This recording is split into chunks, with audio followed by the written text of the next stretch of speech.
My chicken rice ni, dia jual nasi ayam. Can they really become challenger to the other brand? Let's give it a try. Mula-mula saya jamah dulu nasi dia. Style nasi ni macam nasi ayam Cina. Ada bau nasi ayam yang buat saya rasa lapar, nasi berderai dan tak ada rasa halia yang terlalu overpower. Just ngam-ngam rasa umami, itu pun mild. Then, the ayam gantung. Roasted chicken.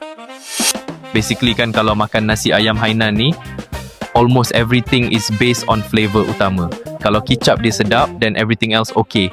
Masin kicap to enhance manis isi ayam. Ini steam chicken. Benda best pasal ayam steam ni, flavor dia datang dari lemak ayam cair meresap ke isi ayam.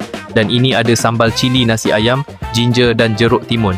Saya suka cili ni, ada rasa acidic, boleh serlahkan rasa nasi ayam. Dan ini ada ayam apa, entah saya lupa nama, tapi rasa serai berempah. Tapi mata saya tertumpu pada sayur favourite saya. Sio pak choy serve dengan oyster sauce.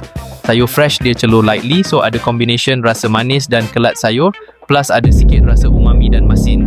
Dan saya capai paiti. Kulit luar dia rangup, dalam ada sayur yang buat rasa manis masin. Cili pedas masam ni bagi rasa kick kat paiti ni. Dan nampak tak apa ni? Daging gantung, namanya roasted beef. Dia orang drenched beef dengan kuah macam kuah yong tofu. Dagingnya lembut dan masih ada hint rasa kicap nasi ayam tu. Nice. Dan ada satu lagi ayam. Ayam goreng. Well, make sense lah kan. Ada semua jenis lauk ayam kat kedai nasi ayam. So yes, this is good. Lepas tu saya makan telur rebus yang dia serve dengan kicap ni. I think pairingnya ngam. Sesuai untuk orang nak diet kot.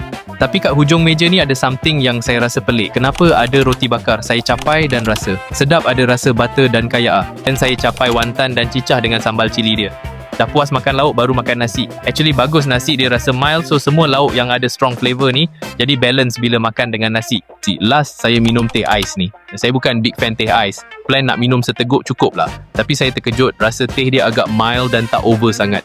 Dan kurang manis, so saya enjoy minum dan tahu-tahu terbongkang gak kita. So this is my chicken rice. Same owner dengan Nippon Sushi dan Shabuyaki, in which dia orang buka 3 brand ni di Hex Tower yang baru buka di Damansara. Seronok juga boleh main ice skating lepas makan nasi ayam. Dan ini Andy Score.